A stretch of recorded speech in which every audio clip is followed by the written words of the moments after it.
ሰላም እንዴት ናችሁ? አብሮድ ስቴሽኖች ነን። በዛሬ ቪዲዮአችን የምናየው ስለ ወርልድ ዩዝ ፌስቲቫል 2026 ሲሆን ይህ ፌስቲቫል በሩሲያ ሀገር የሚካሄድ ሆኖ ከዓለም የተሰባሰቡ ወጣቶች ፌስቲቫል የሚሳተፉበት ነው። ይህ ፌስቲቫል በሩሲያ አስተናጋጅነት የሚካሄድ ሲሆን በፕሬዝዳንት ቭላድሚር ፑቲን አዋጅ የተቋቋመ ነው። ዓላማው ፖለቲካዊ፣ ባህላዊ እና ኢኮኖሚያዊ ልዩነቶች በማለፍ ለወደፊቱ ትውልድ የተሻሻለ ዓላማን መፍጠር በሚል መሪ ቃል ወጣቶች ማገናኘትና ልውውጥ እንዲያደርጉ ማድረግ ነው።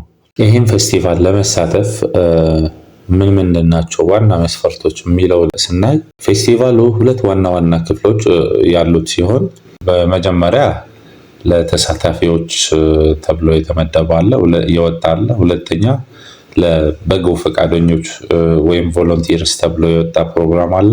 ለተሳታፊዎች የሚል ስናይ ፓርቲሲፓንትስ እስከ 10,000 ሰዎች የሚቀበሉ ሲሆን አንደኛ እድሜያቸው ከ14 እስከ 35 ያሉት ነው የሚቀበሉት።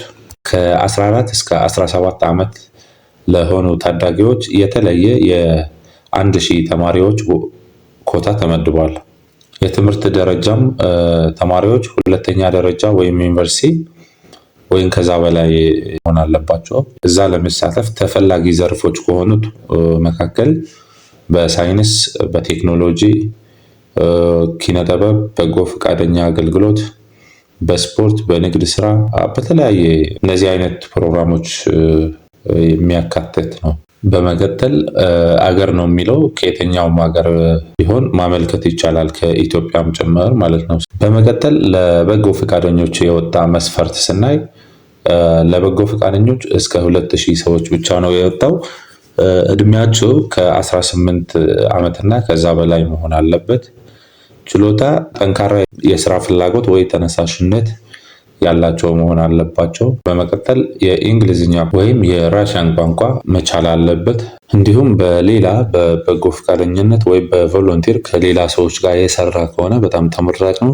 እዚህ ፌስቲቫል ላይ ዋና የሚከናወኑ መርሃ ግብሮች አንደኛ ባህላዊ ትርኢቶች አሉ። የፓናል ውይይቶች ከዓለም አቀፍ ታዋቂ ፖለቲከኞች፣ የቢሊዮነር ኩባንያዎች መሪዎች እና ከሳይንቲስቶች ጋር የሚደረጉ ግልጽ ውይይቶች አሉ።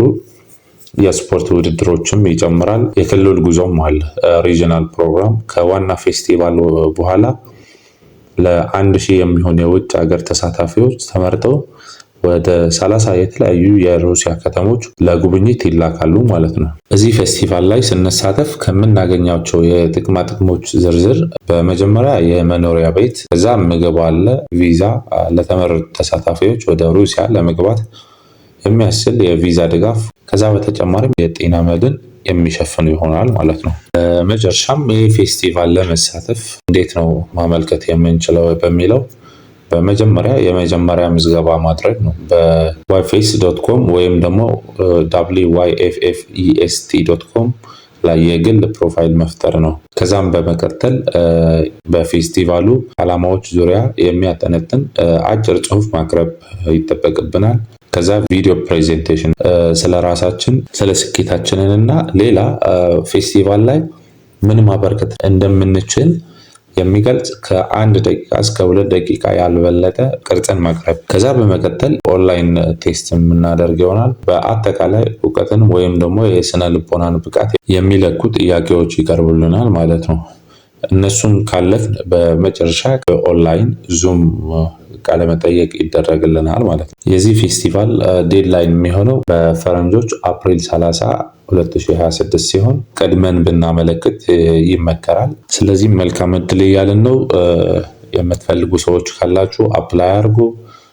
በጣም ብዙ ተሞክሮች እና ልምድ የምትቀስሙበት ይሆናል። ለዚህ ቻናል አዲስ ከሆናችሁ ደግሞ ላይክ፣ ሰብስክራይብ ማድረጋችሁም አትርሱ። በተጨማሪም ላልሰሙት እንዲሰሙ ለምታውቁት ሼር ማድረጋችሁ አትርሱ። በቀጣይ ቪዲዮ እስከምንገናኝ ቸር ቆዩ።